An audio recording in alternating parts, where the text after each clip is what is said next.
উদউ রাব্বাকুম তাদাররুআন ওয়া খুফিয়া, তোমরা তোমাদের রবকে বিনীতভাবে এবং গোপনে ডাকো। আল্লাহ রাব্বুল আলামিনকে ডাকতে হবে নিজেদের কল্যাণের জন্য, নিজেদের প্রয়োজনে। এবং সে ডাকটা কেমন হবে, কিভাবে হবে, এখানে দুটো শর্তের কথা বলেছেন আল্লাহ সুবহানাহু ওয়া তাআলা। একটা হলো আল্লাহ পাককে তাদাররু, তাদাররু হলো অক্ষমতা, বিনয় এবং নম্রতা প্রকাশ করে ডাকা, আর খুফিয়া হলো গোপনে ডাকা। এই দুটো শব্দে আল্লাহ রাব্বুল আলামিন দোয়ার দুইটা আদবের কথা বলেছেন। প্রথম আদবটা হলো বিনয় নম্রতা সহকারে আল্লাহ পাককে ডাকা, এবং এই বিনয় নম্রতা হলো দোয়ার প্রাণ। দোয়ার প্রাণ হলো বিনয় নম্রতা, আল্লাহ পাকের কাছে এর মাধ্যমে নিজের অভাব অনটন ব্যক্ত করা। আর দ্বিতীয়ত হলো চুপি চুপি সঙ্গোপনে আল্লাহ পাকের কাছে দোয়া করা, যেটা হলো উত্তম এবং যেটা হলো আল্লাহ পাকের দরবারে কবুল হওয়ার খুব নিকটবর্তী। দোয়াটা দুই ধরনের।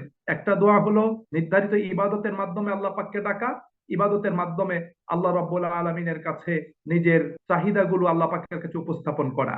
আরেকটা হলো বিপদ আপদ থেকে রক্ষার জন্য, কাঙ্ক্ষিত বস্তু হাসিলের জন্য সরাসরি আল্লাহ রাব্বুল আলামিনের কাছে আবেদন জানানো।